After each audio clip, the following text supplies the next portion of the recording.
میں وہ بے توفیق کئی گنا زیادہ ہے، کئی گنا، 10 گنا زیادہ اس سے۔ اور ان کو تو عام دنوں میں تو کیا خدا یاد آتا، ایسے خاص مواقع پر بھی اپنا رب یاد نہیں آیا، ایسے وقتوں پر بھی خدا تعالیٰ کی یاد ان کو نہیں آئی، ایسے وقت بھی ان کے دل شرمندہ نہیں ہوئے، ایسے وقت میں بھی ان کو رب کے حضور گردن جھکانے کی فکر نہیں ہوئی۔ اور جب نہیں ہوئی تو ہمیں سوچنا چاہیے کہ ہم اپنی توفیق پر مطمئن رہ کر اور ان بے توفیقوں کی جانب کوئی توجہ نہ دے کر اپنے مقصد میں کامیاب ہو جائیں گے۔ اگر ایسا کسی کو خیال ہے تو اس کو اپنے خیال کی اصلاح کر لینی چاہیے۔ کام ایسے نہیں بنے گا، کام اس وقت تک نہیں بنے گا جب تک کہ ان بے توفیقوں کو باتوفیق بنانے کا درد ہمارے سینے میں اٹھے، اس وقت تک کام نہیں بنے گا۔ کیوں؟ وہ اللہ کے بندے ہیں، وہ ہمارے حبیب کی امت ہیں، ان کے لیے بھی ہمارے نبی نے راتوں میں اٹھ کے آنسو بہائے تھے، ان کے لیے بھی ہمارے نبی کی سسکیاں اور آہیں آسمانوں پر گئی تھیں، ان کے لیے بھی جب دنیا نرم تکیوں پہ سر رکھ کر آرام سے سوتی تھی تو وہ مدینے کی کچی مٹی کے اوپر ناک رگڑ رگڑ کر اللہ تعالیٰ سے معافی اور مغفرت طلب فرمایا کرتے تھے۔ کیا وہ اللہ کے محبوب نہیں ہیں؟ کیا وہ ہمارے نبی کے محبوب نہیں ہیں؟ وہ بھی اللہ کے محبوب ہیں اور وہ بھی ہمارے نبی کے محبوب ہیں، لیکن ان کو ان کی خواہشات نفسانیہ نے اللہ اور اس کے رسول کے رستے سے ہٹا دیا ہے۔ اب ہماری ذمہ داری ہے کہ ہم محبوب باقی رہنا چاہتے ہیں تو ان کو بھی لا کر اللہ کے دروازے تک پہنچائیں، ان کو بھی دین کی دعوت دیں، ان کو بھی گناہوں سے بچائیں، ان کو بھی نافرمانیوں سے ہاتھ پکڑیں اور روکیں اور کہیں کہ نہیں بابا ایسا نہیں کرو، اللہ ناراض ہو جائیں گے۔ اللہ کو ناراض کر کے نہ اس دنیا میں چین سے رہ سکتے ہیں نہ اس دنیا میں چین سے رہ سکتے ہیں۔ اللہ کو ناراض مت کرو، اللہ کو ناراض مت کرو، اس کی آواز لگانا اور دیوانہ وار ہر ایک تک پہنچنا۔ کوئی آپ کے اوپر آج ایسا نہیں ہوگا کہ اگر آپ کسی کو سمجھانے کے لیے جائیں اور وہ آپ کو مٹی زمین سے 2 ہاتھوں سے اٹھا اٹھا کر ڈالتا رہے، آپ کے زلف صحرائی ریت سے بھر جائے، آپ کے چہرے پر گرد و غبار اٹ جائے، آپ کے کپڑوں پر راکھ پھینکی جائے، آپ کے رستے میں کانٹے بچھائے جائیں، کسی کو جرأت نہیں ہے کہ آج ایسا کرے، لیکن آقا کے ساتھ تو یہ سب پیش آیا تھا، پھر بھی انہوں نے کیا تھا۔ ہم کو تو کوئی نہیں کہہ سکتا۔ آپ کام کریں، امت کا غم اٹھائیں، کبھی انشاءاللہ آپ کو پیٹ پر پتھر باندھنا نہیں پڑے گا، لیکن نبی کو 3 پتھر باندھنے پڑے اپنے پیٹ کے اوپر امت تک دین پہنچانے کے واسطے اور امت کو خدا کے عذاب سے بچانے کے واسطے۔ ہم کو نہیں باندھنے پڑیں گے، ہم کو نہیں کرنا پڑے گا، کسی کی ہمت نہیں ہے۔ وہ زمانہ وہ تھا جب نبی کو بھی نبی کا حق دلانے والا کوئی نہیں تھا۔ وہ انسانی حقوق کہتے ہیں، ہیومن رائٹس کہتے ہیں، کوئی تنظیم بھی نہیں تھی، اب کی بھی کوئی کام کی نہیں ہے، لیکن اس وقت تو تھی بھی نہیں، وجود میں بھی نہیں آئی تھی کوئی ایسی تنظیم جو نبی جیسے دنیا کے سب سے بڑے مظلوم کو مدد کرنے کے لیے کھڑی ہو جاتی۔ کوئی بھی مدد کرنے والا نہیں تھا۔ آج تو اتنے آپ کے مدد کرنے والے ہیں کہ ہم ان کو شمار بھی نہیں کر سکتے کہ اگر ہم کو کوئی ظلم کرے تو کتنے مدد کرنے والے کھڑے ہو جائیں۔ ان بیچاروں کا تو کوئی مدد کرنے والا بھی نہیں تھا، ان کو گرم ریت پہ لٹا کر سینے پہ پتھر رکھا گیا، کوئی بچانے والا نہیں۔ ان کو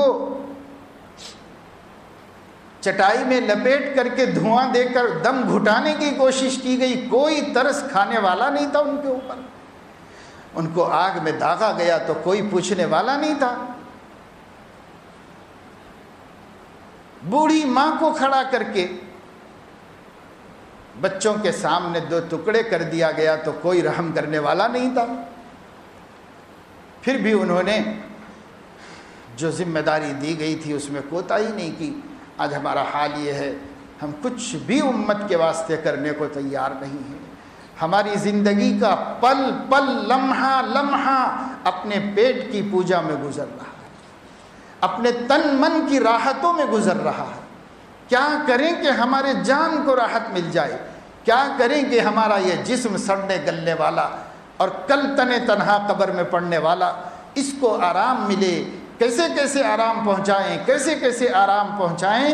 ساری زندگی اسی مسئلے کے حل کرنے میں گزر جا رہی ہے۔ نہ خود دین پر آنے کے لیے فرصت ہے، امت کو دین پر لانے کے لیے فرصت تو اس کے بعد کی بات ہے، خود کے لیے بھی فرصت نہیں ہے۔ تو اس کی فکر کرنا یہ ہماری ذمہ داری ہے۔ میں نے یہ بات بتائی تھی کہ اللہ تبارک و تعالی شانہ نے نبی کریم صلی اللہ علیہ وسلم کو، ازواج مطہرات کو، صحابہ کو، صحابیات کو ایسے احکامات دیے جن سے ان کا معاشرہ پاک باز ہو جائے، پاک باز معاشرہ ہو جائے۔ پھر اس معاشرے کے اندر ہر طرح کا امن تھا، ہر طرح کی عفت تھی، ہر طرح کی عصمت تھی۔ ایک ایک صحابی رسول اس شان کا ہو گیا تھا، چاہے وہ بوڑھا ہو یا جوان، کہ اس کی کھڑی جوانی میں بھی ایمان والے تو ایک طرف، بے ایمان بھی بدگمانی نہیں کر سکتے تھے۔ حالت یہ تھی کہ کسی لمبے سفر میں جانا ہو اور اس جوان کی جوان بیوی گھر میں ہو تو وہ اپنے باپ پر اعتماد نہیں کرتا تھا، ایک مسلمان کے گھر میں رکھ کے جاتا تھا۔ تاریخ گواہ ہے، اپنے باپ پر اس کو اعتماد نہیں ہوتا تھا، ایک مسلمان پر اعتماد ہوتا تھا اور اس کے گھر میں رکھ کے جاتا تھا۔ اور واللہ نبی نے ایسی تربیت فرمائی تھی کہ وہ 6 مہینے کے بعد بھی آتا تو اس عورت کو اس گھر کے جوان نے ایک دفعہ دیکھا ہوا بھی نہیں ہوتا تھا، دیکھا ہوا بھی نہیں ہوتا تھا۔ اس کو ایسا خوف خدا دلوں میں پیدا کیا گیا تھا۔ اللہ دیکھ رہا ہے، اللہ دیکھ رہا ہے، اللہ دیکھ رہا ہے۔ رونگٹا رونگٹا صحابہ کا بتاتا تھا کہ اللہ دیکھ رہا ہے۔ کیا آج اللہ نعوذ باللہ نہیں دیکھ رہا ہے؟ کیا آج کا اللہ ہمارا بوڑھا ہو گیا ہے جس کی نظروں کو دکھائی نہیں دیتا؟ وہی اللہ ہے جو ہمیشہ تھا، وہی اللہ ہمیشہ رہے گا۔ صحابہ کا اللہ اگر سفر اور حضر میں، تنہائی اور مجمع میں، دن اور رات میں، اکیلے میں اور لوگوں میں، ہر جگہ دیکھتا تھا تو ہمارا اللہ بھی ہر جگہ ہم کو دیکھتا ہے۔ اللہ نہیں بدلا، ہم بدل گئے، بندے بدل گئے، اللہ نہیں بدلا، اللہ وہی ہے، دیکھ رہا ہے۔ مگر ان مسلمانوں کو اللہ کے دیکھنے سے حیا آتی تھی، ہم مسلمان اللہ سے بے حیا ہو گئے۔ اللہ سے ہمیں شرم نہیں آتی، اللہ سے ہمیں حیا نہیں آتی، ان کو حیا آتی تھی۔ اس وجہ سے انہوں نے ایسی پاک دامنی کا ثبوت دیا، پاک دامنی کا ثبوت دیا۔ صدیقہ عائشہ رضی اللہ تعالیٰ عنہا کو، جو صحابی ایک موقع کے اوپر ان کو تنہا پا کر ان کو لے کر رسول اللہ صلی اللہ علیہ وسلم کے پاس لائے تھے، طفیل بن عمر دوسی رضی اللہ تعالی عنہ، صدیقہ عائشہ نے ان کے بارے میں خود فرمایا ہے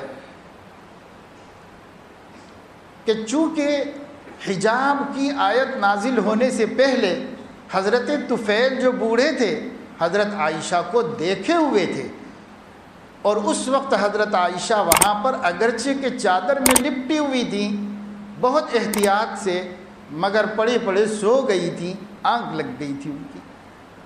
جب طفیل بن عمر دوسی پیچھے سے آئے اور ان کی نظر پڑی تو ان کے حلیے کو دیکھ کر ہی پہچانا کہ یہ حضرت عائشہ رضی اللہ تعالیٰ عنہا ہیں، اور اکیلی ہیں۔ کیوں اکیلی ہے؟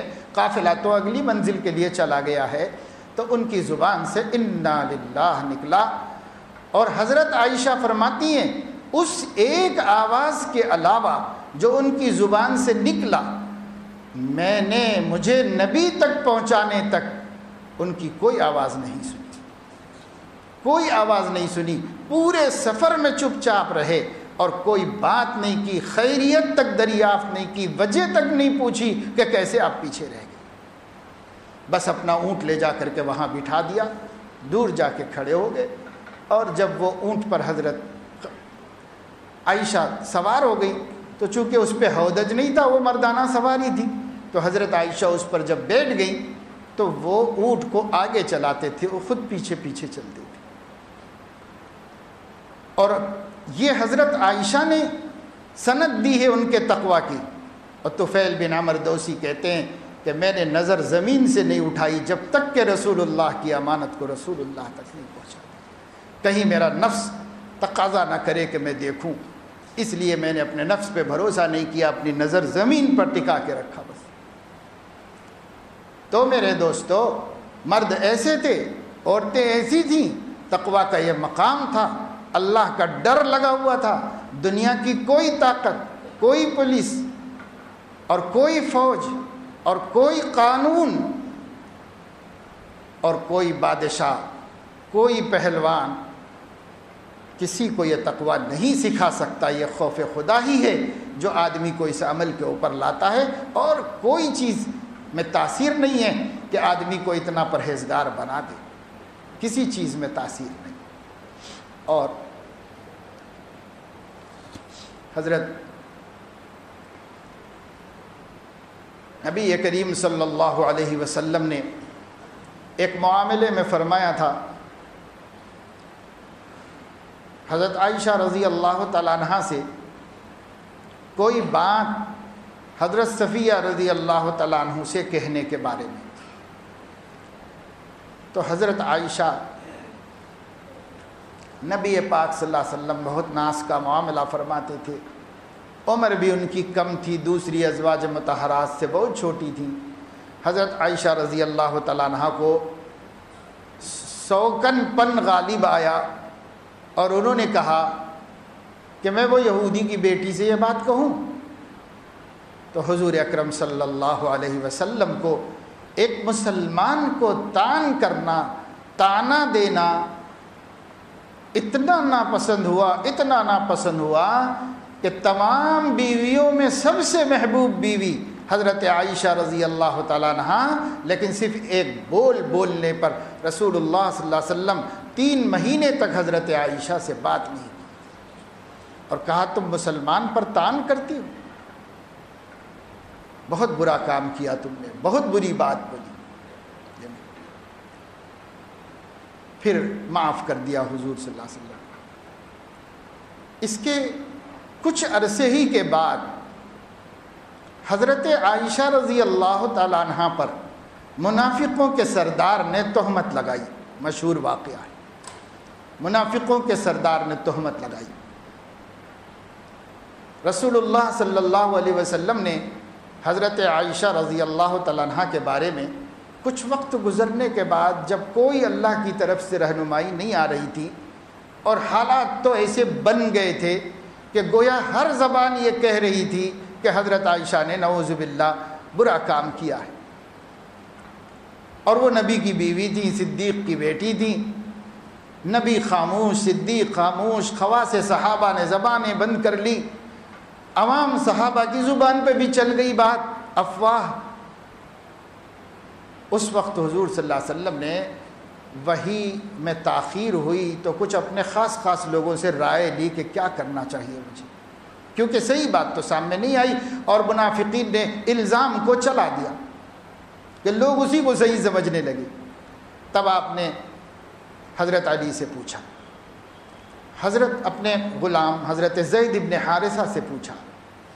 آپ صلی اللہ علیہ وسلم نے اس سلسلے میں حضرت علی سے مشورہ کیا. اسی طرح ازواج مطہرات میں بھی چونکہ دوسری عورتیں سن رسیدہ تھیں، بزرگ تھیں، تجربہ کار تھیں، عمر کی زیادہ تھیں، ان میں سے بھی بعض سے مشورہ کیا آپ نے. تو حضرت صفیہ سے مشورہ کیا اور کہا کہ صفیہ دیکھو حالات تو تم سمجھ رہی ہو, کہا حالات کی تو مجھے خبر ہے سب کیا ہو رہا ہے, اب ایسے میں آخر میں کیا کروں, کیا یہ بات صحیح ہو سکتی ہے یا یہ الزام ہی ہوگا. تو حضرت صفیہ رضی اللہ تعالیٰ عنہ پر حضرت عائشہ رضی اللہ تعالیٰ عنہ نے جذبات میں اور سوکن پن کے احساسات میں ایک ایسی بات کہی تھی جو کوئی بھی عورت کبھی نہیں بھول سکتی. اور یہ حضرت صفیہ کے لیے کتنا اچھا موقع تھا کہ وہ حضرت عائشہ سے نبی پاک صلی اللہ علیہ وسلم کو بدگمان کر دیتی, ایک آدھ جملہ بھی کہہ دیتی اشارتاً کنایتاً تو نبی کی کھٹک مضبوط ہو جاتی.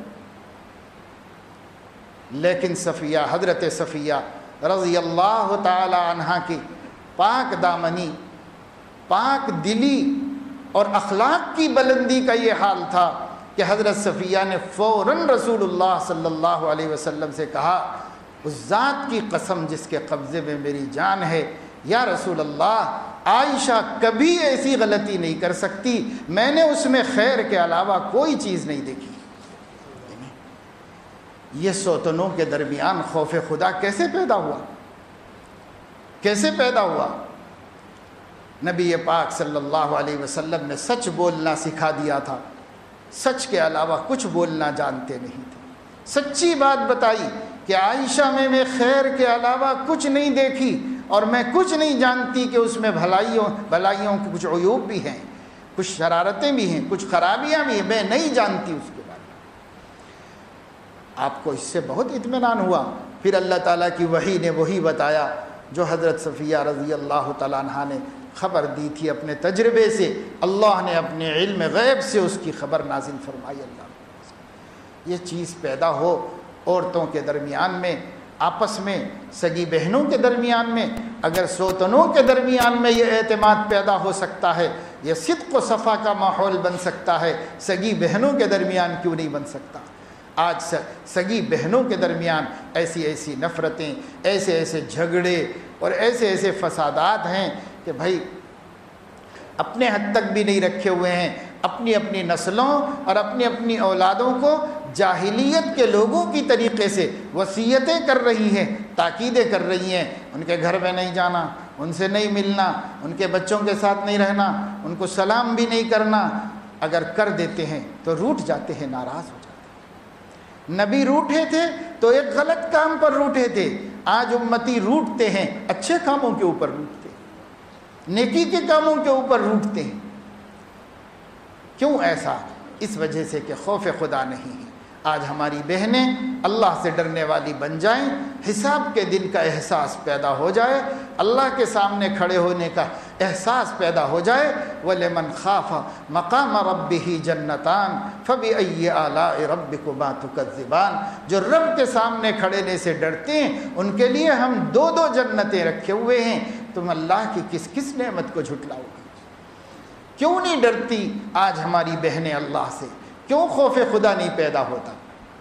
تو خوف خدا ہمارے اندر نہیں پیدا ہو رہا. پردہ نہیں, حجاب نہیں, نگاہ کی حفاظت نہیں, گمان کی حفاظت نہیں, ہر جگہ بدگمانی, ہر جگہ بد زبانی اور ہر جگہ بد نگاہی.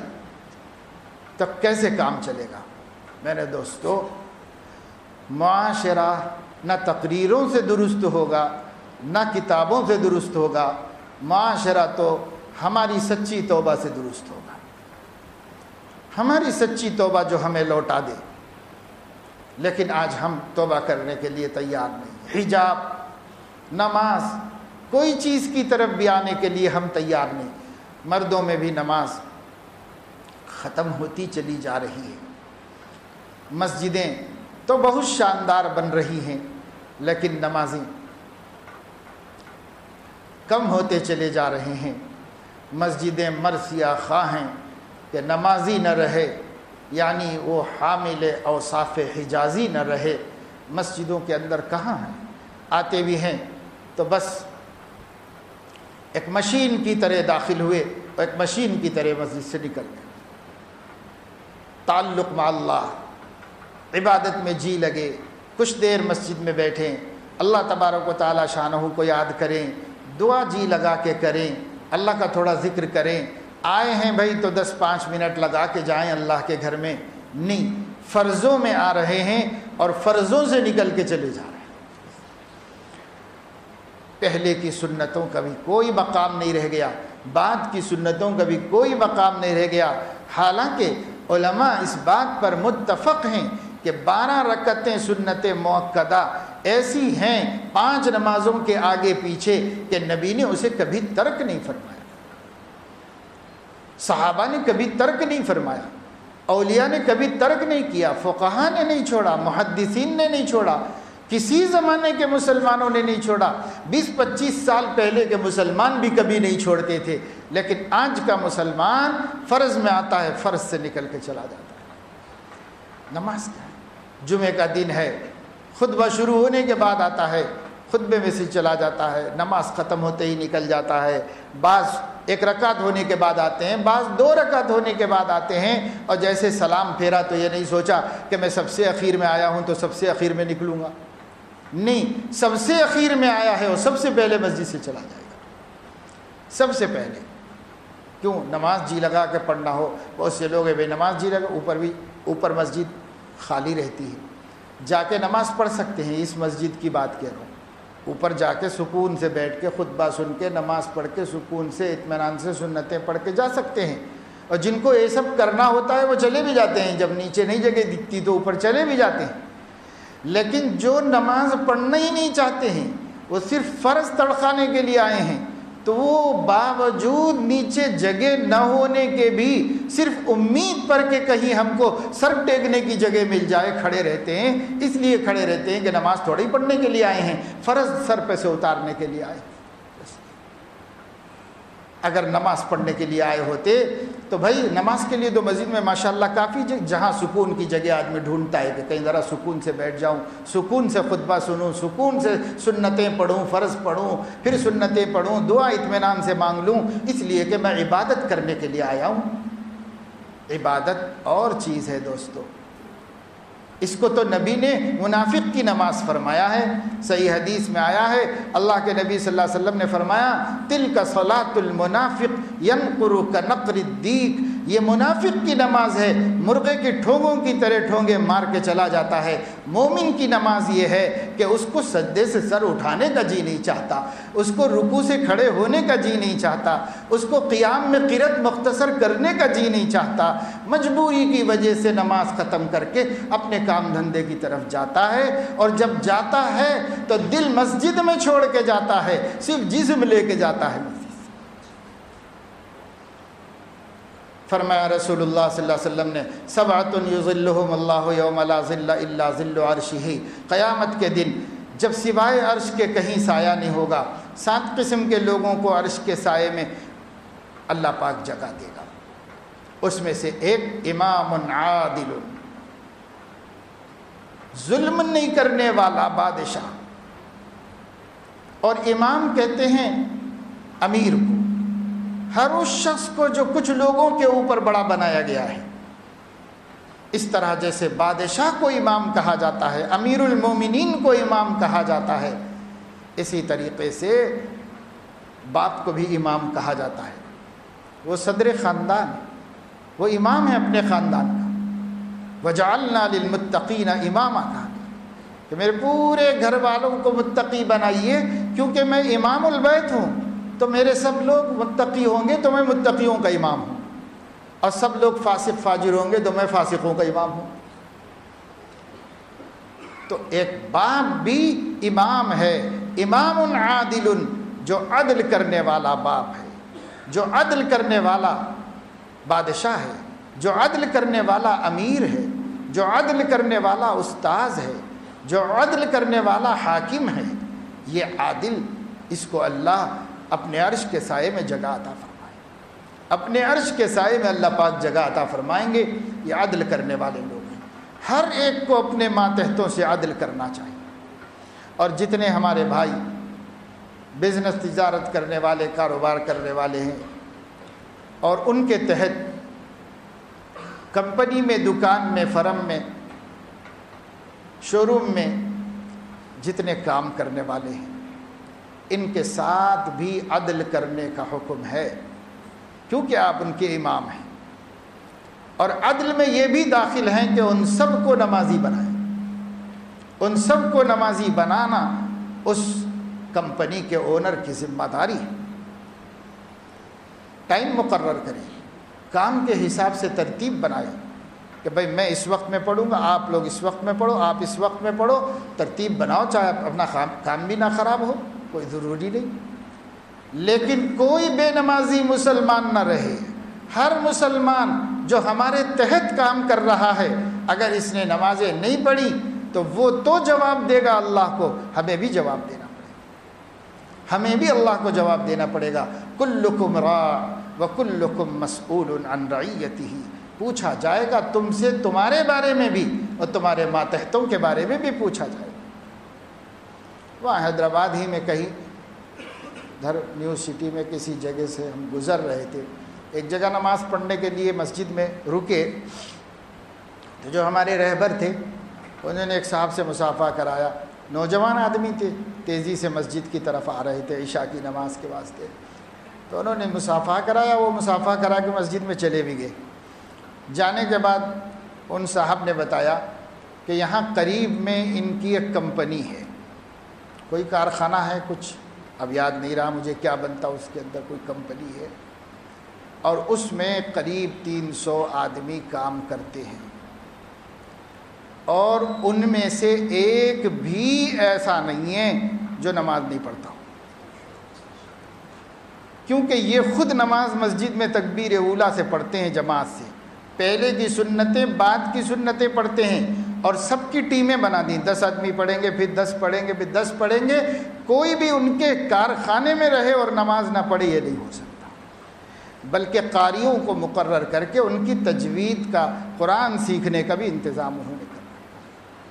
اللہ اکبر، آسمان پر ایسی ایک کمی، آسمان والوں کو زمین پر ایسی ایک کمپنی ایسی نظر آتی ہے جیسے زمین والے سر اٹھاتے ہیں تو چاند نظر آتا ہے، دمکتا چمکتا، ایسا چاند جیسے ہمیں نظر آتا ہے۔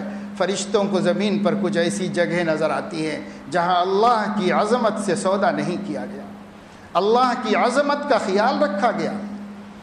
دھوکہ ہم دنیا کو دے سکتے، اللہ کو نہیں دے سکتے، اللہ کو ہم دھوکہ نہیں دے سکتے۔ علیم و خبیر سب دیکھ رہا ہے کہ ہم اپنے مفادات کے لیے جو نماز کو جانا چاہ رہا ہے اس کو بھی روک رہے، اس کو بھی روک رہے۔ مجھے بعض لوگوں نے بتایا کہ سعودی عرب میں بعض کمپنیاں ایسی ہیں جہاں کے اونرز سلیکشن کرنے والوں سے کہتے ہیں کہ بھائی ذرا متوع لوگوں کو مت لو، متوع لوگوں کو مت لو، کتنا بھی قابل ہو، اس لیے کہ وہ نماز کے لیے بار بار جائے گا تو کام خراب ہوگا۔ سبحان اللہ، ایمان جب اس سطح پر گر جائے گا کہ نبی تو یہ فرمائیں کہ ہر مشکل کا حل نماز پڑھنا ہے، اور امتی یہ کہہ رہا ہے کہ نماز پڑھنے والوں سے کمپنی خراب ہو جائے گی، کام خراب ہو جائے گا۔ صبر کرنا چاہیے نمازیوں کو، بے شک بہت مجاہدے میں ہیں وہ نوجوان جنہوں نے بڑی محنتوں سے بڑی بڑی ڈگریاں حاصل کی، اور توقع یہ تھی کہ ان کو بہت جلد بہت اچھی جاب مل جائے گی، لیکن جہاں جاتے ہیں وہاں نبی کی سنت اور اللہ کا فریضہ رکاوٹ بن جاتا ہے۔ کوئی بات نہیں، گھبرانے کی ضرورت نہیں، ہمت ہارنے کی ضرورت نہیں۔ روزی اللہ نے زمین میں نہیں رکھی ہے، روزی آسمان میں ہے۔ وَفِي السَّمَاءِ رِزْقُكُمْ وَمَا تُوعَدُونَ، اللہ تعالیٰ بڑے بڑے مغروروں کی گردنیں جھکا کر تمہیں روزی دے گا، اگر صبر کرو گے تو روزی دے گا اللہ تعالیٰ، بڑے بڑے مغروروں کو جھکا دے گا اللہ پاک، کیونکہ اس کے ہاتھ میں سب ہیں، وہ کسی کے قبضے میں نہیں ہے، سب اس کے قبضے میں۔ بے شک مجاہدہ ہے، بڑا ہمت شکن مرحلہ ہے۔ ماں بھی کہتی ہے بیٹا اس وجہ سے نہیں مل رہا ہے، باپ بھی کہتا ہے بیٹا تیری ضد کی وجہ سے نہیں مل رہا ہے، دوست بھی کہتے ہیں کہ دیکھ مجھے تو لگ گئی، تیرے کپڑوں نے تجھے نوکری نہیں دلائی، تیری داڑھی نے تجھے نوکری نہیں دلائی۔ اور اس کے ساتھ پڑھ کر اس سے زیادہ غبی تھا، وہ دبئی کی ایک کمپنی میں جا کے کام کر رہا ہے، یہ اس سے زیادہ قابل اور ذہین ہے، لیکن اس کی سنت اس کو نوکری نہیں ملتی۔ میرے دوستو، میرے عزیزو، ہمت ہارنے کی ضرورت نہیں، حوصلے سے رہو، فخر سے رہو۔ اللہ رب العزت اس دنیا میں بھی عطا فرمائے گا، اور اگر فرض کرو دنیا میں نہیں ملے گا، جس دن نبی کے سامنے ہم کھڑے ہوں گے اس دن ہم سے زیادہ عزت کسی کی نہیں، اور اسی دن کے لیے جینا ہے، اسی دن کے لیے زندگی گزارنی ہے۔ حوصلے ہارنے کی ضرورت نہیں، ہمت ہارنے کی ضرورت نہیں۔ تھوڑا آزما لیں گے اللہ پاک، تھوڑا اللہ پاک آزمائیں گے۔ ام حسبتم ان تدخلوا الجنہ ولما یأتکم مثل الذین خلوا من قبلکم مستهم البأساء والضراء وزلزلوا حتى يقول الرسول والذین آمنوا معه متى نصر اللہ۔ امت تو امت نبی کی بھی زبان سے نکل گیا، اللہ کی نصرت کہاں ہے؟ اللہ نے فرمایا الا ان نصر اللہ قریب، اب آ گئی بالکل قریب اللہ کی نصرت، اب آ گئی۔ ایک صحابی نے، خباب بن الارت رضی اللہ تعالیٰ عنہ نے، اللہ کے نبی کعبے کی دیوار سے ٹیک لگا کے بیٹھے ہوئے تھے، آ کے کھڑے ہو گئے، اور ابھی داغا تھا ان کے مالک نے ان کی پیٹھ کو، اور چادر ہٹا کے سارے صحابہ کو اور اللہ کے نبی کو آپ دیدہ کر دیا۔ پیٹھ جو دکھائی، آنکھ بھر آئے، دیکھنے والوں کے دل بھر آئے، اور انہوں نے پھر بھر آئی ہوئی آواز میں اللہ کے نبی سے پوچھا، اے اللہ کے نبی، کیا اسلام سچا مذہب نہیں ہے؟ کہا بالکل برحق ہے۔ کیا آپ اللہ کے سچے رسول نہیں ہیں؟ بالکل سچا رسول ہے۔ کیا سچے مذہب پر ایمان لانے، اللہ واحد کو واحد مان لینے اور اس کے پیغمبر کو پیغمبر مان لینے کا یہ انجام ہوتا ہے؟ اپنی پیٹھ کھول کے دکھا دی، یہ انجام ملا، یہ صلہ ملا ہے اسلام لانے کا، یہ ہو رہا ہے ہمارے ساتھ۔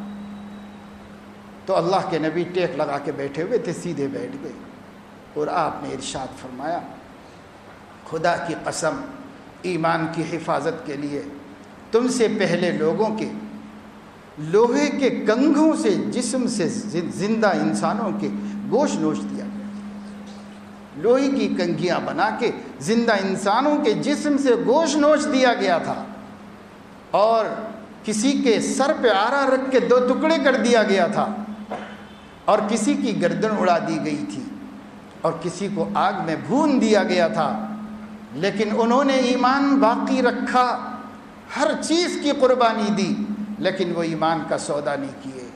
تم لوگوں کے لیے بھی اللہ کی مدد آئے گی، مگر اس مرحلے سے تو گزرنا ہی، آزمائش کا پہلا مرحلہ، اس مرحلے سے تو گزرنا ہے، گزرنا پڑے گا۔ اور اتنے دکھی صحابی سے، دکھی دل کے ساتھ اللہ کے نبی نے یہ فرمایا، وَلَكِنَّكُمْ تَسْتَعْجِلُونَ، امن کے دن اس کے بعد آئیں گے، مگر تم لوگ جلدی کر رہے ہو، جلدی مت کرو۔ سبحان اللہ، جسم داغے جا رہے ہیں، آگ پہ تپایا جا رہا ہے، فاقے کرائے جا رہے ہیں، ماں کو بیٹوں کے سامنے چیرا جا رہا ہے، بوڑھے باپ کو سولی پہ لٹکایا جا رہا ہے، اور یہ سب کچھ کے باوجود اللہ کے نبی فرما رہے ہیں وَلَكِنَّكُمْ تَسْتَعْجِلُونَ، وقت اچھا آئے گا مگر تم لوگ جلدی کر رہے ہو، جلدی مت کرو، اللہ وقت لانے والے ہیں، ایسا وقت پیارا لائیں گے کہ یمن کے شہر صنعاء سے اکیلی عورت تجارت کا مال لے کر کے شام کے شہر حضرموت تک چلی جائے گی، یعنی ایک ملک سے دوسرے ملک کا سفر کرے گی، اور اس کو سوائے جنگل کے بھیڑیوں کے کسی انسان سے خوف نہیں ہوگا کہ اس کا مال چوری کیا جائے گا یا اس کی عزت پہ ڈاکہ ڈالا جائے گا۔ ایسا دن آئے گا میرے دین کی برکت سے اس امت پر، ایسا وقت آئے گا، لیکن تم جلدی کر رہے ہو۔ صحابہ سے نبی فرما رہے ہیں، ہم نے کون سا ایسا پہاڑ ڈھویا ہے کہ جو ہم کہیں کہ ابھی کب مدد آئے گی اللہ کی، ہم سے تو ایک گناہ بھی نہیں چھوٹتا۔ تو صحابہ کرام نے تو اتنی بڑی قربانیاں دی، خاندان چھوڑے، اپنا آبائی مذہب چھوڑا، اور اس کے لیے ہر نعمت سے محروم ہوئے کسی کی بیوی چھٹی، کسی کے بچوں سے کسی کو محروم ہونا پڑا، کوئی ماں باپ کی شفقت سے محروم ہوا، اس سب کے باوجود انہوں نے کہا کہ ابھی کچھ نہیں ہوا، ابھی کچھ نہیں ہوا۔ اس لیے میرے دوستو، یہ عدل قائم ہوگا، انشاءاللہ قائم ہوگا۔ اس کے لیے ہمیں ہمت سے کام لینا پڑے گا۔ سارا جہاں خلاف پروانا چاہیے، مد نظر تو مرضی جانانا چاہیے، محبوب کی مرضی سامنے رکھنا چاہیے، اور سارا جہاں خوش ہوتا ہے یا ناراض، اس سے ہمیں کیا لینا دینا؟ ہمیں یہ دیکھنا ہے کہ ہمارا رب خوش ہوتا ہے یا ناراض ہوتا ہے۔ اپنے رب کی خوشی اور خوشنودی کے واسطے کچھ دن ہمت کے ساتھ رہنا پڑے گا، پھر اللہ تعالیٰ کی مدد آسمانوں سے اترے گی، اور اللہ تبارک و تعالی شانہ وہ دن دکھائیں گے جس دن کی خبر نبی نے دی تھی، اور وہ دن آئے تھے۔ صحابہ نے وہ زمانہ دیکھا، تابعین نے وہ زمانے دیکھے جس کو کسی چیز سے کسی کا ڈر نہیں تھا، امن و امان مثالی دنیا میں قائم ہوا تھا، اور پھر انشاءاللہ اسلام ہی امن و امان کو قائم کر کے بتائے گا، کیونکہ اسلام ہی میں سلامتی ہے اور ایمان ہی میں امن چھپا ہوا ہے۔ اس لیے اسلام اور ایمان ہی امن لا سکتے ہیں، اور آپ امن لا کے بتائیں۔ اس لیے ہم کو چاہیے کہ اپنے گھروں میں عدل کرو، دین سکھاؤ، ایمان سکھاؤ، اپنے ماتحتوں کو نمازی بناؤ۔ نماز فرض ہے، اگر وہ بے نمازی ہوں گے تو بے طہارت ہوں گے، بے طہارت ہوں گے تو ایک منحوس زندگی گزار رہے ہوں گے۔ اس منحوس زندگی کے ساتھ تمہارے کاروبار میں کون سی برکت نازل ہونے والی؟ اس لیے ان کو پاک باز بناؤ تاکہ اللہ کی برکتیں آئیں، اللہ تعالیٰ کی رحمتیں آئیں۔ اس کا اہتمام کرنا ہر ایک کی ذمہ داری ہے۔ آپ کے گھر میں نوکرانی آتی ہے، اگر وہ ایمان والی ہے اس کو نماز کے لیے بولیے، اور اگر وہ ایمان والی نہیں ہے تو کبھی تو بھول کے اس کو سمجھاؤ کہ یہ دین ہے، اس میں نجات ہے، اس میں کامیابی ہے، اس میں دارین کی سرخروئی اور عزت ہے۔ کبھی تو اس کے سامنے ذکر کرو۔ اس کی دادی بھی کام کرتی رہی اور اس کی ماں بھی کام کرتی رہی، اور اب وہ کر رہی ہے، فخر سے کہتے ہیں پشتوں سے یہ خاندان ہمارے گھر کا خدمت گزار ہے، لیکن وہ 70-100 سال میں ایک دفعہ ایمان کی دعوت نہیں، ایک دفعہ اس کو جہنم کی آگ سے بچانے کی دعوت نہیں دی۔ ایمان کی دعوت دینا تعصب نہیں ہے، ایمان کی دعوت دینا فرقہ واریت نہیں ہے، ایمان کی دعوت دینا خیر خواہی ہے کہ جہنم کی آگ سے اپنے بھائی کو بچا لیا جائے۔ پھر وہ مانے نہ مانے، کسی پہ زبردستی نہیں۔ لا اکراہ فی الدین قد تبین الرشد من الغی، ہدایت اور گمراہی واضح ہو گئی، اب کسی پر کوئی ذمہ داری نہیں، لیکن ایک دفعہ واضح تو کر دے آدمی اپنے ماتحتوں کے اوپر، پھر اس کے بعد ان کی مرضی ہے۔ اسلام نے کسی کو زبردستی اسلام کی طرف نہیں بلایا، کسی کو نہ بلایا ہے نہ بلائے گا اسلام۔ اسلام تو دعوت دیتا ہے بس۔ بھئی یہ بھی ایک بات سن لو، سننے کی ایک بات ہے، سن لو، ہو سکتا ہے بعد میں پچھتاؤ گے، اس لیے سن تو لو، سننے میں کیا حرج ہے؟ سننے کے بعد فیصلہ تمہارے ہاتھ میں ہے، تم کر لو جو فیصلہ کرنا ہے۔ اس سے آسان اور اس سے ہلکی پھلکی دعوت کہاں دنیا میں کوئی ہو سکتی ہے جو اسلام کی دعوت ہے؟ لیکن ہم وہ بھی دعوت نہیں دیتے اور وہ کام بھی ہم نہیں کرتے۔ تو یہ ذمہ داری ہے امام عادل کی۔ اگر ہم قیامت کے دن امام جائر یعنی ظالم حاکم کی حیثیت سے نہیں اٹھنا چاہتے اور عرش کے سائے میں آرام سے بیٹھ کر بے حساب جنت میں جانا چاہتے ہیں، تو جتنے ہمارے ماتحت ہیں ان میں عدل کرو، ان کے حقوق میں عدل کرو، ان کے دین کے معاملے میں فکر کرو، ان کی خیر خواہی جتنی کر سکتے ہیں اتنی خیر خواہی کرو۔ اور دوسرا شخص، رسول اللہ صلی اللہ علیہ وسلم نے فرمایا کہ رجل قلبہ معلق بالمساجد، وہ ایمان والا جس کا دل مسجد میں رہتا ہے، وہ کہیں بھی رہتا ہے اپنے اپنے کاموں میں، لیکن مسجد میں دل اٹکا رہتا ہے اور ادھر ادھر سے گھوم کے پھر مسجد کو آتا ہے، جدھر جاتا ہے پھر لوٹ کے مسجد کو آتا ہے۔ عربی کا مقولہ ہے کل شیء یرجع الی اصلہ، ہر چیز اپنی جڑ کی طرف لوٹتی ہے، ہر چیز اپنے اصل کی طرف لوٹتی ہے۔ مومن کی جڑ بنیاد مسجد ہے، وہ مسجد سے ہٹے گا پھر لوٹ کے آئے گا، ہٹے گا پھر لوٹ کے آئے گا، ہٹتا جائے گا آتا جائے گا۔ جب آئے گا کہے گا اللہم افتح لی ابواب رحمتک، اے اللہ یہ لوہے کے یہ لکڑی کے دروازے نہیں، رحمت کے دروازے کھولیے۔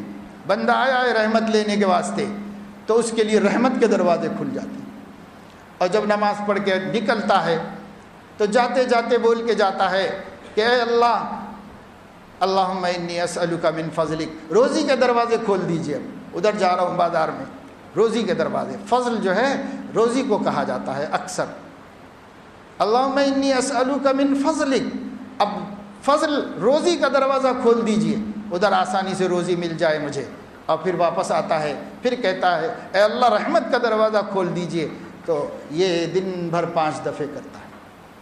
اب پھر بھی رات کو گھر میں رہتا ہے تو دل بار بار کہتا ہے کہ صبح کب ہوگی اور کب میں اپنے مولا کے دربار میں حاضر ہوں، صبح کب ہوگی اور کب میں ان کی چوکھٹ کی زیارت کروں گا۔ صبح یہ ہوتا ہے بھائی، جن لوگوں کو کچھ غلط فہمیاں ہو گئی ہے، دین کا صحیح علم نہیں پہنچا، بعض ایسے لوگوں کے بارے میں جانتا ہوں، ایک عورت ذات ہے اور اس وقت 27-28 سال گزر گئے ہیں، وہ کسی درگاہ پہ بیٹھی ہوئی ہے، کسی درگاہ پہ بیٹھی ہوئی ہے۔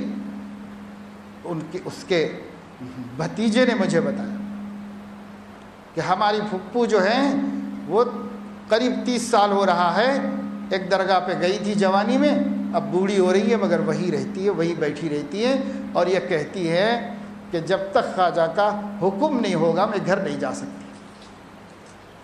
پوری جوانی ڈھل گئی ہے اس کی، اس کے ساتھ اس کا ایک بھائی بھی ہے، اس کی بھی بڑھاپا آ گیا ہے، وہیں پر 30-35 سال سے پڑا ہوا ہے، اور اب تک اس کو کوئی حکم مل نہیں رہا ہے جانے کا، وہ نہیں جا رہا ہے۔ یہ بھی ہوگا قیامت میں اللہ کے سامنے، اور ہم بھی ہوں گے جن کو اللہ کے گھر میں آنے کا جی نہیں چاہتا، اور آتے ہیں تو بیٹھنے کا جی نہیں چاہتا۔ کب نکلو کب بھاگو، خدا را غور کرو۔ 30 سال درگاہوں پر بیٹھ سکتے ہیں اور اللہ کے گھر میں 5 منٹ سکون سے نہیں بیٹھ سکتے۔ کیا ایمان ہے ہمارا، یہ کیا دین ہے، اور کیا ہم اللہ کو جواب دینے والے ہیں۔ اللہ تعالیٰ مواخذہ فرمائیں گے، اللہ حساب لیں گے، ہمیں جواب دینا پڑے گا اللہ پاک کے سامنے۔ تو مسجد میں جس کا دل اٹکا ہوا ہے، یعنی مسجد والے سے لگا ہوا ہے، مسجد اللہ کا گھر ہے اور مسجد والے سے لگا ہوا ہے، اس کو بھی عرش کے سائے میں اللہ پاک جگہ دیں گے، اور اللہ پاک فرمائیں گے تو پریشان ہونے کی ضرورت نہیں، تو پسینے میں ڈوبنے کی ضرورت نہیں، تو سورج کی گرمی میں کھڑنے کی ضرورت نہیں، تجھے خوف کی ضرورت نہیں، تجھے غم کی ضرورت نہیں، تو یہ میرے عرش کے سائے میں چین سے ٹھنڈی چھاؤں میں بیٹھ کے رہ، تجھ سے حساب بھی نہیں لیا جائے گا، تو تجھے تو میرا تھا، تیرا دل تو میرے ہی ساتھ اٹکا ہوا تھا، تو تجھے کیا میں حساب کتاب کروں، تجھے بھیج دوں گا جنت میں۔ آرام سے بیٹھے گا آدمی، آرام سے بیٹھا ہوا ہوگا، اس کو کوئی تکلیف نہیں پہنچے گی۔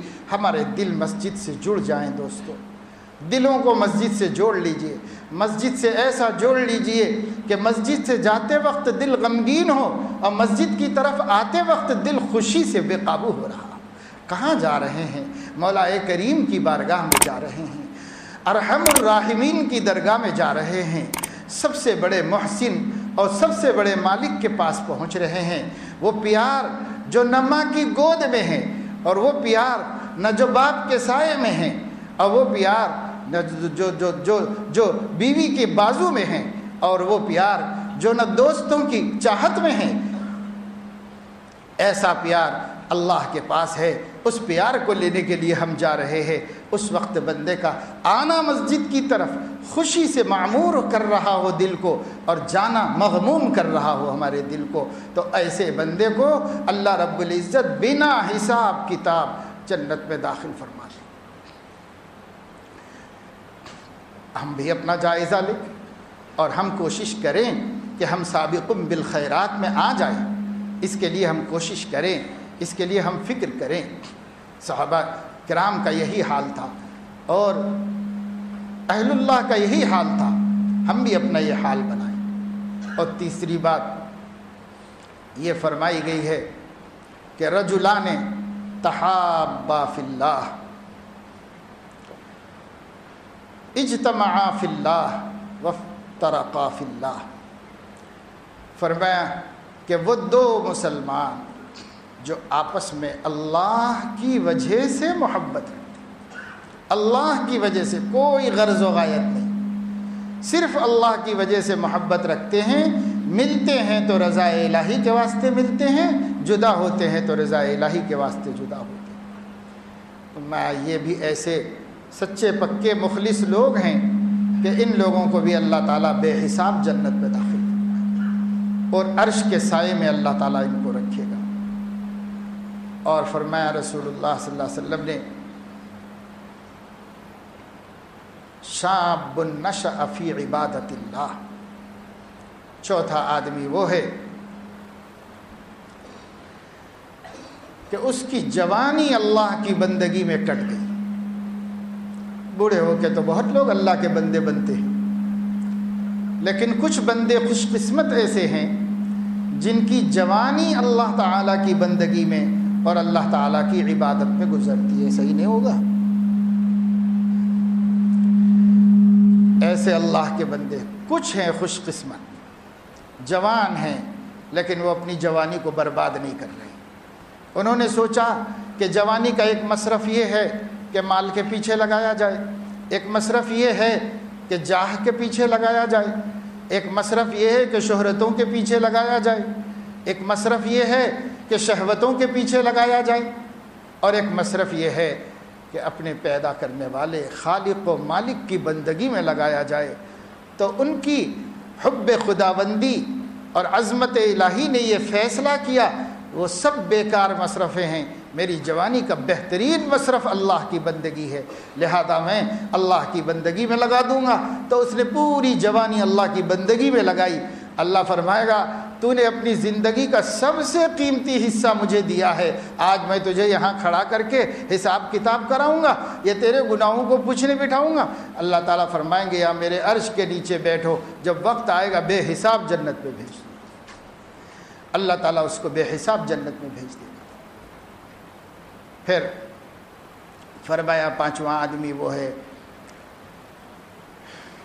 کہ رجل دعته امرأة ذات حسب وجمال فقال انی اخاف اللہ. بس آج اس نسبت کو پیدا کر کے، اس صفت کو پیدا کر کے حساب محشر سے بچ کر عرش کے سائے میں بیٹھنے والوں میں شامل ہونے کے ہر جوان کو موقع حاصل، ہر جوان کو موقع حاصل ہے کہ وہ اس صفت سے اپنی مغفرت کا سامان کرے. فرما رہے ہیں اللہ کے نبی صلی اللہ علیہ وسلم، وہ نوجوان کہ دعته امرأۃ ذات حسب و جمال، نہایت خوبصورت اور نہایت مالدار بڑے خاندان کی عورت اپنی طرف سے اس کو اپنی طرف بلائے، جا کے ذلیل ہونا بھی نہ پڑے، جا کے رسوا ہونا بھی نہ پڑے، خطرات میں بھی نہ گھرے، وہ خود دعوت دے کہ میں حسب والی، میں مال والی، میں حسن والی، تمہیں کوئی خطرہ نہیں ہے، تم میرے لیے تیار ہو جاؤ، تم میری طرف راغب ہو جاؤ. اور ہر چانس موجود ہونے کے باوجود اس کو اللہ سے حیا آئی اور اس نے کہا انی اخاف اللہ، سب کچھ صحیح ہے پر مجھے اللہ سے ڈر لگتا ہے، مجھے اللہ سے ڈر لگتا ہے. میں اپنے اللہ کو کیسے ناراض کروں، میں اپنے اللہ کو نہیں پسند آنے والی حرکت کر کے کیسے بتاؤں، نہیں ہو سکتا مجھ سے. اور اس نے اس سے جان چھڑا لی تو اللہ بھی اتنی عزت فرمائیں گے اس کی اور اس کا اتنا اکرام کریں گے کہ عرش کے سائے میں ٹھنڈی چھاؤں میں رکھیں گے اور بے حساب جنت میں داخل فرما دیں گے. کہنے کو یہ چھوٹی سی بات ہے، لیکن جو شخص اس میں کامیاب ہوتا ہے اس کا مجاہدہ اتنا بڑا مجاہدہ ہے کہ 1000 برس کی نفلوں سے بھی وہ اللہ کا قرب حاصل نہیں کر سکتا جو اس تمنا کا خون کر کے حاصل کرتا ہے. یہ معمولی عبادت نہیں ہے، یہ معمولی مجاہدہ نہیں ہے، اسی وجہ سے اتنا بڑا اجر بھی اللہ تعالیٰ نے دیا. اور چھٹا آدمی فرمایا وہ شخص جس نے راہ خدا میں اللہ کے کمزور بندوں پر اپنا مال خرچ کیا، اللہ کے کمزور بندوں پر اپنا مال خرچ کیا، لیکن اتنا چھپا کر کیا اور اتنے خفیہ طریقے سے کیا کہ اس کے بائیں ہاتھ کو پتہ نہیں چلا کہ داہنے ہاتھ نے کیا کیا، کیا دیا۔ حالانکہ ہاتھوں کو تو پتہ چلتا ہی نہیں، مگر نبی پاک صلی اللہ علیہ وسلم مبالغہ فرما رہے ہیں، اخفا کا، چھپانے کا مبالغہ فرما رہے ہیں۔ دو کسی کو ہدیہ دو، زکوٰۃ دو، صدقات دو، کوئی بھی چیز کسی کو دو تو لینے والے کی عزت گھٹ جاتی ہے اور دینے والے کی عزت بڑھ جاتی ہے۔ تو ایک باغیرت بندہ یہ سوچتا ہے کہ زکوٰۃ تو میں ادا کر رہا ہوں، ہدیہ تو میں دینا چاہ رہا ہوں، اور عزت میری بڑھ رہی ہے اور اس کی عزت گھٹ رہی ہے۔ اللہ کے نبی صلی اللہ علیہ وسلم نے فرمایا الید العلیٰ خیر من الید السفلی، اوپر کا ہاتھ نیچے کے ہاتھ سے بہتر ہے۔ تو ہاتھ تو بازو بازو ہوتے ہیں، اوپر نیچے کہاں ہوتے؟ اوپر کے ہاتھ سے مراد دینے والا ہاتھ اور نیچے کے ہاتھ سے مراد لینے والا ہاتھ۔ لینے والے کو نیچے کرنا پڑتا ہے ہاتھ، دینے والے کو اوپر کرنا پڑتا ہے۔ تو فرمایا دینے والا ہاتھ لینے والے ہاتھ سے بہتر ہے، بے شک بہتر ہے۔ لیکن اللہ کے غیرت مند بندے اس بات کی کوشش کرتے ہیں کہ میں دوں اور مجھے اجر ملنا ہے، میرے ثواب حاصل ہونا ہے، اور اللہ کی نظر میں محبوب بننا ہے، جہنم کی آگ سے بچنا ہے۔ جو لے رہا ہے اگر یہ نہ لے تو میرے یہ مسائل کیسے حل ہوں گے؟ اس لیے لینے والا میرا محسن ہے، میں اس کے اوپر محسن نہیں ہوں۔ اس لیے تھوڑے زمانے پہلے تک بھی پرانے لوگوں کے اندر یہ طریقہ کار باقی تھا کہ وہ جب کسی کو کوئی چیز دیتے تو اپنے ہاتھ میں لے کر اپنے ہاتھ سے اس طرح پیش کرتے، کسی کو کوئی چیز دیتے تو یوں پیش کرتے تھے تاکہ وہ اوپر سے لے اور اس کا ہاتھ ید العلیٰ ہو جائے اور اس کو زیادہ خیر کا حقدار قرار دیا جائے، مجھ سے زیادہ یہ کہا کرتے۔ اب تو تہذیبیں سب مٹ گئی نا، تو کوئی سکھانے والا بھی نہیں، کسی کو بتانے والا بھی نہیں۔ پہلے طریقہ ایسا تھا، کوئی چیز کسی کو دیتے خلوص محبت سے، کسی بھی طرح کوئی چیز دیتے تو اپنے ہاتھ میں رکھ کر احترام سے دیتے تھے تاکہ میرا ہاتھ ید السفلی ہو جائے اور اس کا ہاتھ ید العلیٰ ہو جائے۔ یہ احترام تھا لوگوں کے قلوب کے اندر۔ اور اخفا اس لیے کہ اگر ہم دکھا کر دیں گے تو اس کا حاجت مند ہونا لوگوں کو معلوم ہو جائے گا، جو اس کی ذلت ہے۔ اس لیے چھپا کے دینا اس کی عزت کو بچانا ہے۔ اسی لیے آج بھی کتنے مالدار لوگ ایسے ہیں، کتنے مالدار لوگ آج بھی ایسے ہیں جو کروڑوں کماتے ہیں اور لاکھوں خرچ کرتے ہیں، لاکھوں لاکھ خرچ کرتے ہیں، لیکن کوئی شخص جانتا نہیں ہے کہ یہ فلاں صاحب کے پیسے مجھے ملے، کوئی نہیں جانتا۔ سب دوسروں کے ذریعے سے کروا دیتے ہیں اور اپنے کو کسی کے سامنے ظاہر ہونے نہیں دیتے۔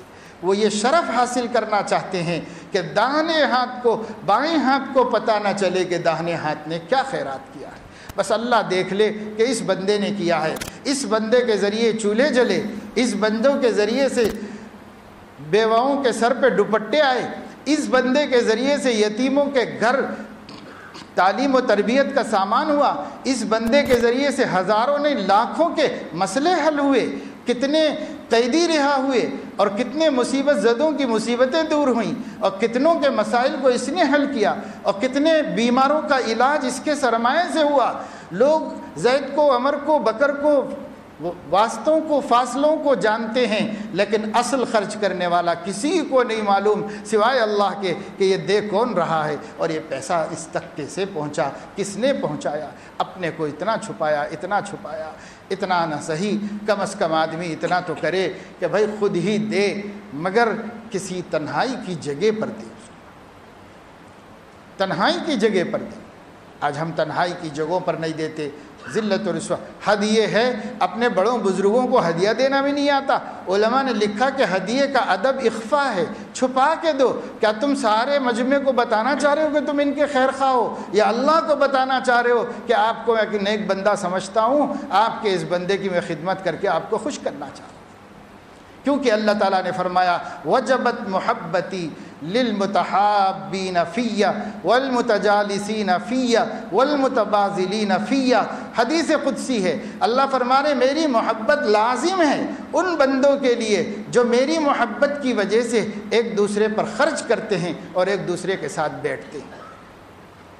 تو اللہ کے خاطر کرنے والے کو لوگوں کے سامنے دینا تو شرم سی آتی ہے کہ بھئی میں لوگوں کے سامنے کیوں دوں، وہ تنہائی میں۔ تو ہدیے کا ادب بھی، اپنے بڑوں کو ہدیہ دینے کا ادب بھی اخفا ہے، چھپا کے دو، علل اعلان مت دو۔ علل اعلان دینے میں بعض لوگوں ایک تو ذلت بھی ہوتی ہے، اور دوسری یہ ہے کہ جو دوسرے لوگ وہاں موجود ہیں ان کی دل آزاری ہوتی ہے۔ وہ یہ سوچتے ہیں کہ دیکھو یہ صاحب کے پاس ہے تو انہوں نے تو لا کر کے حضرت کو اتنا بڑا ہدیہ دیا ہے، ہم بیچارے غریب کبھی کوئی خدمت نہیں کر پاتے، تو دل ٹوٹتا ہے۔ خامخواہ تمہارا دکھاوے سے ان کا دل ٹوٹ گیا، تو کیوں اللہ کے کچھ بندوں کا دل توڑتے ہو؟ حضرت رابعہ بصریہ سے نصیحت پوچھی گئی تو حضرت رابعہ بصریہ نے فرمایا ہواؤں میں اڑ کے مت بتاؤ۔ اس زمانے میں کرتب کرامتیں بہت لوگوں میں عام تھی، تو فرمایا ہواؤں میں اڑ کے مت بتاؤ، یہ مکھی بھی کر لیتی ہے، اور پانی پہ چل کے مت بتاؤ، یہ تنکا بھی کر لیتا ہے، ادھر سے چلتا ہے ادھر پہنچ جاتا ہے۔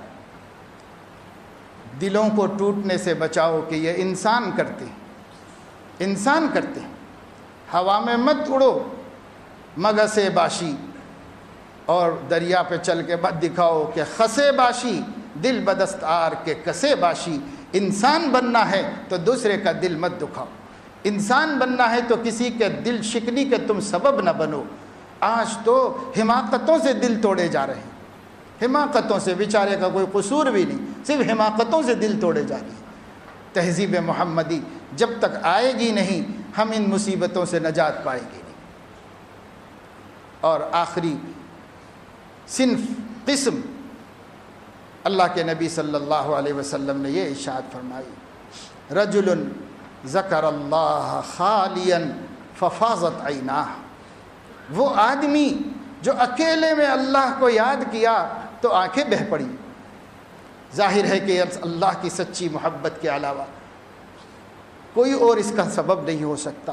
اللہ کو آدمی مجمع میں روئے گا تو مجمع میں رونے میں یہ بھی ہے کہ بھئی واقعی اس کا دل رویا ہوگا، یا واقعی یا دکھا رہا ہوگا کہ مجھے رونا آتا ہے اور میں بہت بڑا عبادت گزار ہوں، تو ہو سکتا ہے، اس کا بھی امکان ہے، اس کا بھی امکان ہے۔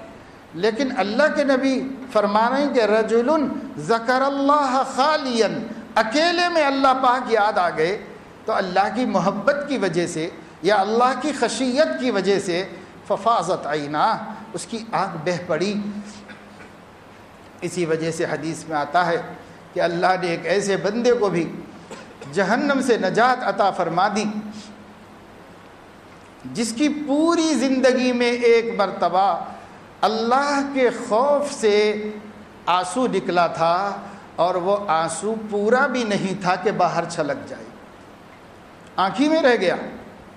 فرمایا آدھے آنسو، خوف خدا کے آدھے آنسو کی برکت سے اللہ نے اس کی مغفرت فرمائی، اللہ نے مغفرت فرمائی۔ تو دیکھیے یہ سب صفات ہیں۔ آج اس میں مسابقہ کیجیے، ہماری بہنیں اس میں مسابقہ کریں، ہماری بیٹیاں، ہماری بچیاں اس میں مسابقہ کریں۔ 7 میں سے کوئی ایک میں تو آ جائیں، ہم کوشش تو کریں کہ 7 صفات ہمارے اندر پیدا ہو جائے، لیکن کسی ایک میں تو آ جائیں۔ اس میں مسابقہ کرو، اس میں مسابقہ، سابقوا الی مغفرۃ من ربکم، اس میں مسابقہ کرو۔ اب میں اخیر میں اپنی بہنوں کو ایک واقعہ سناتا ہوں. ابھی کچھ دن پہلے بنگلور کے ایک بہت بڑے عالم دین حضرت مولانا شعیب اللہ صاحب دامت برکاتہم تشریف لائے تھے. ایک پروگرام میں ہمارا ان کا سفر تھا. تو مولانا نے یہ واقعہ سنایا، اور ان کے آنے سے ایک آدھ دن پہلے کا واقعہ، اب سے سمجھو 1.5-2 مہینے پہلے کا قصہ ہے. انہوں نے کہا کہ مجھے ایک فون آیا. میں فون ریسیو کیا تو کوئی لڑکی بات کرتی تھی. آواز سے اندازہ ہوتا ہے بڑی عمر کی نہیں ہے، کوئی لڑکی بات کرتی تھی. پھر اس نے اپنا تعارف بھی کرایا کہ میں فلاں کالج میں بنگلور میں پڑھتی ہوں اور یہ تعلیم حاصل کر رہی ہوں. غالباً میڈیسن کر رہی تھی، اور اصلاً وہ اور اس کے ماں باپ سب رہتے لندن میں، مگر میں ہندوستانی ہوں، پڑھنے کے لیے یہاں آئی ہوئی ہوں، ہاسٹل میں رہ کر پڑھتی ہوں. مجھے اسلام اچھا نظر آیا، میں نے اس کا مطالعہ کیا، میرے دل نے اس مذہب کو، اس دین کو قبول کیا، اور میرے